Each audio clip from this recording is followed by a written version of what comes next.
कहानी की शुरुआत में हमें एमी और डेविड नाम के कपल को दिखाया जाता है जो कि एमी के ओल्ड होम टाउन जा रहे होते हैं ताकि ये वहां पर कुछ शांति के पल बिताएं और वहां पर अपनी फैमिली प्लानिंग कर सके।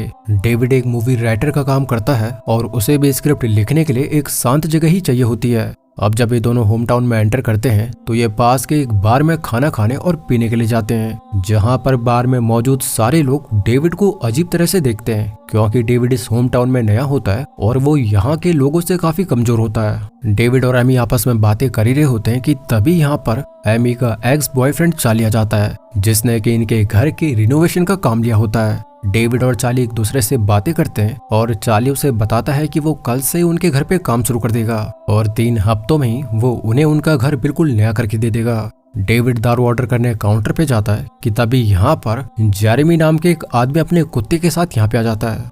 बार में मौजूद लोग उसे यहाँ से जाने के लिए बोलते हैं और हमें पता लगता है कि जेरेमी मानसिक रूप से बीमार है। तभी यहाँ पर कोच की दारू पी के लड़ाई हो जाती है क्योंकि उसे बार टेंडर ने और शराब देने से मना कर दिया था, लेकिन शेरिफ सही वक्त पे यहाँ पे आकर इस मामले को शांत कर देता है।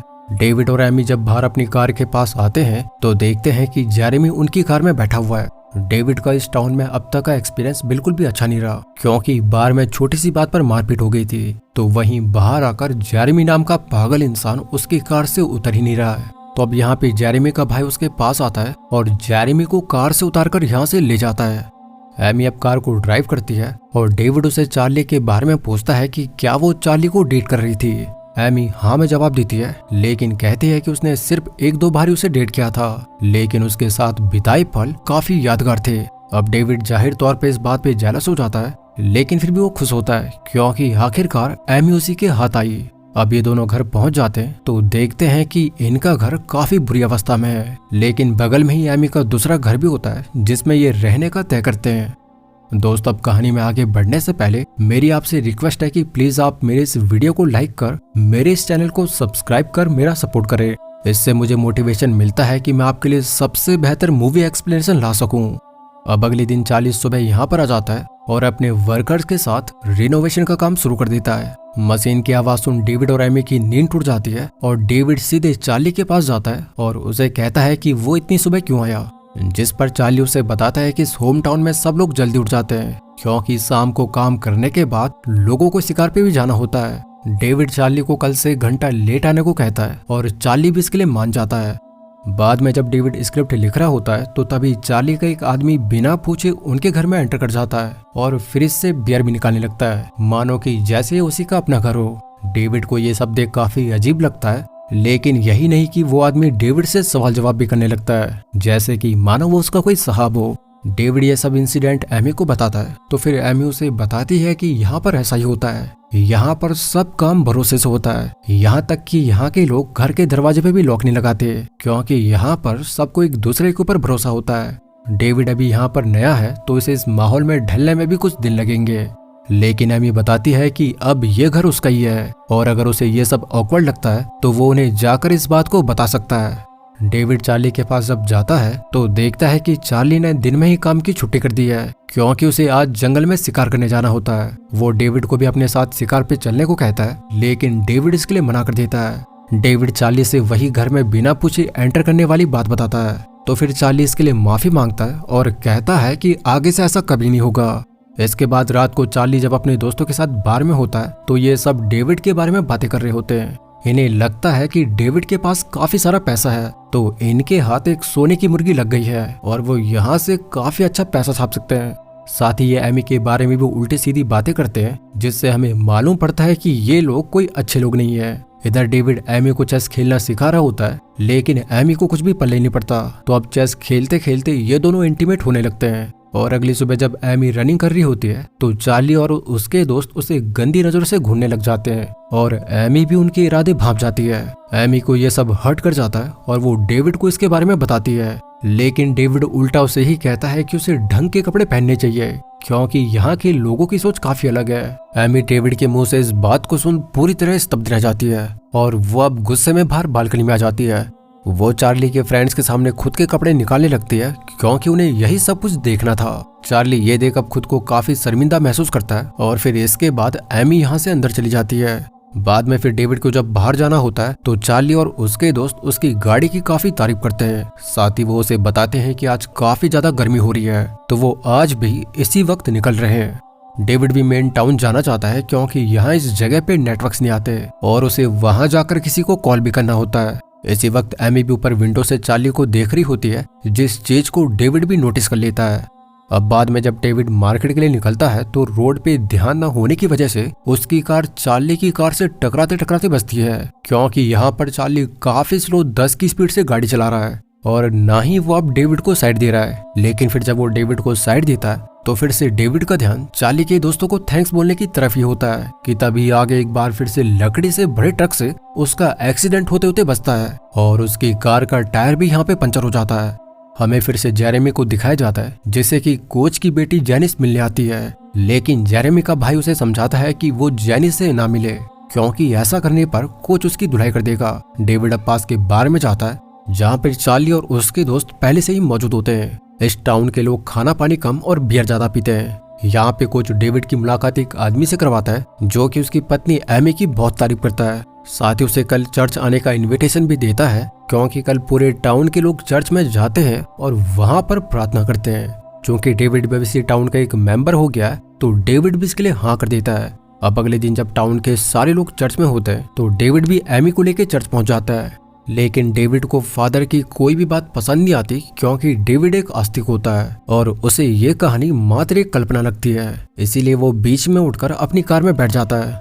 चर्च में बैठे सारे लोगों को डेविड की ये बात बिल्कुल ठीक नहीं लगती, तो अब बाहर चार्ली डेविड के पास आता है और उसे बताता है कि इस तरह प्रार्थना के बीच में ही बाहर आ जाना काफी डिसरिस्पेक्टफुल होता है, तो वो आगे से इस चीज का ध्यान रखे। डेविड भी एक तंजे लहजे में उसे कहता है कि वो उन कहानियों पे विश्वास नहीं करता जो कि फादर उसे सुना रहा है, लेकिन बाइबल पे वो भरोसा करता है और बाइबल के हिसाब से नेबर की बीवी पे नजर नहीं डालनी चाहिए। चार्ली भी इस बात पे रिप्लाई करता है और कहता है कि अगर दूसरे की बीवी उस पर नजर डाले तो। डेविड इस बात पर कुछ नहीं कहता और पूरे टाउन के लोग पिकनिक को एंजॉय करने लगते हैं। कोई सिंगिंग करता है तो कोई गेम खेलता है।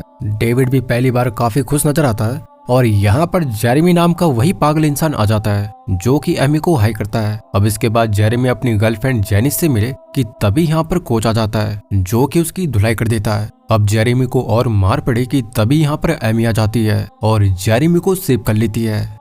जेरेमी बेचारा वैसे कभी भी कोई गलत काम नहीं करता, लेकिन कोच उसकी धुलाई करता रहता है क्योंकि कोच की बेटी जेनिस जेरेमी की गर्लफ्रेंड होती है।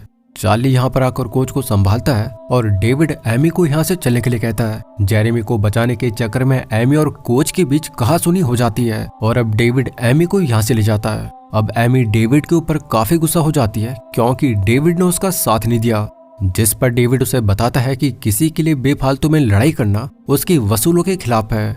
इसी रात डेविड जब अलमारी खोलता है तो देखता है कि उनकी बिल्ली को किसी ने मारकर अंदर ही लटकाया हुआ है और अब एमी ये देख पूरी तरह टूट जाती है। एमी इस चीज को लेकर काफी गुस्सा होती है क्योंकि उसे पता है कि ये काम जरूर चार्ली और उसके दोस्तों ने किया होगा। डेविड भी अब एमी को बोलता है कि ये सब उसी की वजह से हुआ है क्योंकि उसे यहाँ के लोगों के ऊपर कुछ ज्यादा ही भरोसा है और वो दरवाजे को बिना लॉक करे बाहर चली जाती है। वो चार्ली और उसके दोस्तों पर ऐसे ही इल्जाम नहीं लगा सकते क्योंकि इसका कोई भी सबूत उनके पास नहीं है। एमी अब डेविड के ऊपर ही काफी गुस्सा हो जाती है और वो अपने पिता की गन निकाल देती है। डेविड उसे समझाता है कि वो जब चार्ली से बिल्ली के गायब होने की बात करेगा तो उनके एक्सप्रेशन से उसे सारा कुछ पता चल जाएगा कि आखिर वाकई में बिल्ली को मारने के पीछे क्या उनका हाथ है या फिर इसके पीछे कोई और है। अब अगले दिन डेविड जब चार्ली के पास जाता है तो उसे घर में पड़े एक पुराने ट्रैप को सेट करने के लिए बोलता है जो कि कभी एमी के पिता का हुआ करता था। ट्रैप सेट करने के बाद चार्ली और उसके दोस्त डेविड को कल अपने साथ शिकार पे चलने को कहते हैं क्योंकि आजकल शिकार काफी अच्छा मिलता है और इस टाउन में आकर वो शिकार ना करे ये तो काफी गलत बात है। अब डेविड भी इसके लिए मान जाता है क्योंकि डेविड का मानना है कि अगर वो उनके साथ शिकार पे जाएगा तो शायद से उनके बीच की दूरियां कम हो जाएंगी। इस बात से एमी वैसे बिल्कुल नाराज होती है क्योंकि डेविड उनको सबक सिखाने की बजाय वो उनसे दोस्ती करना चाह रहा है। खैर अगली सुबह चार्ली और उसके दोस्त डेविड को घर पे पिक करने आते हैं और अब ये सब शिकार पे चले जाते हैं। घने जंगल के बीच ये सब डेविड को शिकार करने का सलीका समझा रहे थे कि तभी डेविड अपनी बिल्ली का जिक्र करता है और कहता है कि किसी ने उनकी बिल्ली को मारकर उसे अलमारी में ही हैंग कर दिया था। अब जैसे ही चार्ली और उसके दोस्त ये बात सुनते हैं तो उनके एक्सप्रेशन देखने लायक होता है। फिर भी वो कहते हैं कि ये काम किसी बदमाश बच्चे ने किया होगा। अब ये सब अलग अलग डायरेक्शन में फैल जाते हैं ताकि ये शिकार को ढूंढ सके। तभी चार्ली को शिकार नजर आ जाता है और वो बिना सोचे फायर कर देता है। शिकार तो उसके हाथ नहीं आता, लेकिन इस गोली से डेविड बाल बाल बचता है। डेविड अपनी डायरेक्शन में शिकार की तलाश में लगातार आगे बढ़ रहा होता है। बेचारा इस चीज से अभी तक वो बेखबर है कि चार्ली उसे शिकार पे क्यों लेके आया। दूसरी तरफ चार्ली अब डेविड को शिकार पे लगा के खुद घर में एमी से मिलने चले जाता है और एमी के मना करने के बाद भी वो जबरदस्ती घर में एंटर कर जाता है। वो एमी के साथ जबरदस्ती करने लगता है और वो एमी का रेप कर देता है। साथ ही इस चीज में उसका दोस्त भी उसका साथ देता है। इधर डेविड बेचारा अभी तक शिकार के पीछे पड़ा हुआ है, लेकिन शिकार हाथ न आने पर वो थक हार कर घर आने लगता है। तभी उसे बीच रोड में शेरिफ मिल जाता है, जो कि डेविड के हाथ में गन देख उसे वार्न करता है कि इस जंगल में शिकार करना पूरी तरह मना है और अगर वो फिर से आगे से ऐसा करते हुए दिख गया तो फिर वो सीधे जेल जाएगा। डेविड अब परेशान थक हार कर जब घर आता है तो वो एमी को अपनी आप बीती सुनाता है, लेकिन बेचारे को ये नहीं पता कि आज एमी के साथ क्या कुछ हुआ। यहाँ पर एमी और उसके बीच कहासुनी हो जाती है, क्योंकि एमी उसे बार बार डरपोक कहती है। वो कहती है कि अगर उसने उस दिन चार्ली और उसके दोस्तों को कुछ कहा होता तो आज उनकी ये हिम्मत नहीं होती, लेकिन वो तो उनसे दोस्ती करना चाहता है। एमी यहाँ पर रोना शुरू कर देती है और डेविड को बताती है कि वो यहाँ से दूर जाना चाहती है। डेविड उसे समझाता है कि वो यहाँ से भाग नहीं सकते क्योंकि ये उनका घर है। डेविड उसे बताता है कि वो चार्ली को कल शूट कर देगा और फिर सारी प्रॉब्लम हमेशा के लिए खत्म हो जाएगी। अगले दिन जब डेविड चार्ली से बातें करता है तो उसे बताता है कि उसे उसका काम बिल्कुल भी पसंद नहीं आ रहा और वो आज ही अपने काम को बंद कर दे। चार्ली भी इसके लिए मान जाता है और वो अपने पैसे डेविड से लेके चले जाता है। हालांकि चार्ली इस बात पर खुश नहीं होता क्योंकि वो डेविड को अच्छी तरह से लूटना चाहता था। एमी अब जो भी कुछ उसके साथ हुआ वो सब भूलना चाहती है, लेकिन उसे देखकर ऐसा लगता है कि ये भी कहीं ना कहीं अब चार्ली को पसंद करने लगी है। आज की रात पूरे टाउन के लोग गेम देखने जा रहे होते हैं, तो एमी भी डेविड को गेम देखने के लिए बोलती है ताकि एमी का माइंड फ्रेश हो सके। जेरेमी भी इस गेम को देखने आया होता है और जैसे ही कोच की बेटी जैनिस की नजर जेरेमी पे पड़ती है तो वो जेरेमी के साथ फ्लर्ट करने लगती है। ये कहकर कि अब उसके गेम शुरू होने में काफी वक्त बचा हुआ है, तो तब तक वो दोनों साथ में टाइम स्पेंड कर सकते हैं। वो जेरेमी को लॉकर रूम लेके जाती है और उसे जबरदस्ती किस करने लगती है, लेकिन जेरेमी हमारी ही तरह एक सख्त लड़का होता है जो कि जैनिस को भाव भी नहीं देता, जबकि वो जैनिस का बॉयफ्रेंड होता है। कोच जो कि बाहर अपनी टीम को तैयार कर रहा है नोटिस करता है कि उसकी बेटी कहीं पर भी नजर नहीं आ रही। वो पूरा ग्राउंड छान मारता है, लेकिन जैनिस उसे नहीं मिलती। आसपास के लोगों को पूछने पर वो उसे बताते हैं कि उन्होंने जैनिस को आखिरी वक्त जेरेमी के साथ देखा था। कोच जब ये सुनता है तो वो भी लॉकर रूम में आ जाता है और जेरेमी को आवाज देता है, क्योंकि कोच को हमेशा से पता होता है कि जेरेमी ही उसकी बेटी को पसंद करता है, जिस वजह से बेचारे जेरेमी को कई बार कोच की मार भी पड़ चुकी है। अब कोच के यहाँ पर आते ही जेरेमी जैनिस के मुंह पे हाथ रख देता है ताकि वो कुछ भी ना बोल पाए। कोच पूरे लॉकर रूम को छान मारता है, लेकिन उसे अपनी बेटी नजर नहीं आती।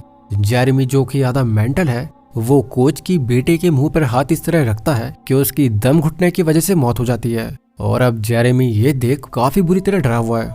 उधर हम एमी और डेविड को देखते हैं जो कि गेम को काफी एंजॉय कर रहे होते हैं, लेकिन तभी चार्ली और उसके दोस्त भी उसी रो में बैठ जाते हैं जिस रो में एमी बैठी होती है। एमी चार्ली को देख लेती है और चार्ली और उसके साथियों को देख एमी काफी अनकंफर्टेबल फील करती है और वो डेविड को यहाँ से चलने के लिए कहती है। डेविड भी एमी की बात मानता है और अब ये दोनों घर की ओर जाने लगते हैं। वहीं कोच अब पूरी तरह पागल हो गया है और वो हर जगह अपनी बेटी को जोर जोर से आवाज मार रहा है। वो चार्ली को जब जैनिस के गायब होने की खबर बताता है तो अब चार्ली भी जैनिस को ढूंढने लग जाता है।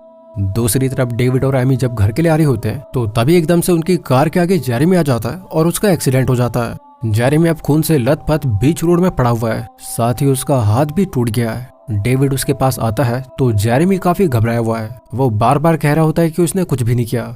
डेविड जेरेमी की हालत देख सीधे एम्बुलेंस को कॉल करता है, लेकिन उनके बीच की रिकॉर्डिंग चार्ली भी रेडियो पे सुन लेता है और अब इन सबको पता लग जाता है कि जेरेमी डेविड के पास है। उधर डेविड जेरेमी को अपने घर पे ला जाता है ताकि वो एम्बुलेंस के आने तक उसे ट्रीटमेंट दे सके, लेकिन तभी यहाँ पर कोच और चार्ली भी अपने दोस्तों के साथ आ जाता है। चार्ली बाहर से ही डेविड से बात करता है और जेरेमी को बाहर भेजने को कहता है। जेरेमी अब तक बार बार मुंह से यही बड़बड़ा रहा है कि ये सब उसने नहीं किया।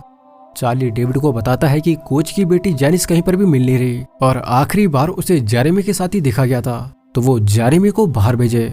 अब इतना सुन डेविड और एमी समझ जाते हैं कि जेरेमी ने जैनिस के साथ कुछ गलत किया है। एमी जेरेमी को पूछती भी है कि उसने जैनिस के साथ क्या किया, लेकिन बेचारा जेरेमी इस तरह डरा हुआ है कि वो डर के मारे कांप रहा है और कुछ भी बोलने के काबिल नहीं है।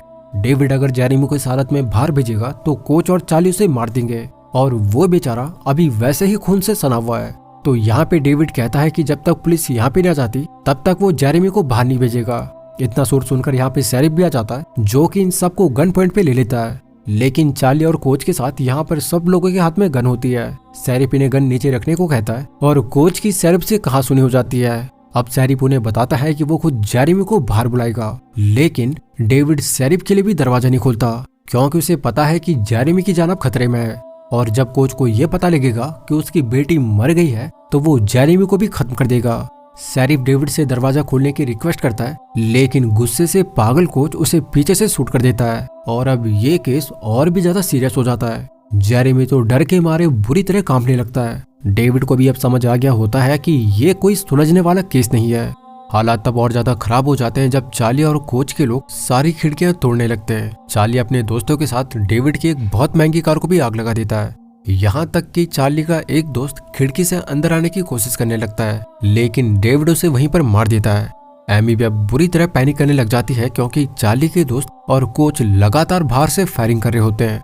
डेविड जेरेमी को एक सुरक्षित जगह पे ले जाने को कहता है और एमी जेरेमी के साथ ऊपर चली जाती है। तो वहीं डेविड गैस में पानी गर्म करने के लिए रख देता है। यहाँ पर कोच को समझ नहीं आता कि आखिर डेविड जेरेमी को क्यों बचा रहा है और वो खिड़की तोड़ अंदर फायरिंग करने लगता है। एमी अभी इतनी बुरी तरह डर गई है कि वो डेविड को जेरेमी को बाहर भेजने के लिए कहती है, लेकिन डेविड को अच्छी तरह पता है कि जिन लोगों ने पुलिस को भी नहीं छोड़ा वो भला उसे कैसे छोड़ सकते हैं। कोच खिड़की से अंदर आने की कोशिश करने लगता है। डेविड मौका पाकर गर्म पानी को कोच के ऊपर फेंक देता है, जिससे कि कोच बुरी तरह जख्मी हो जाता है।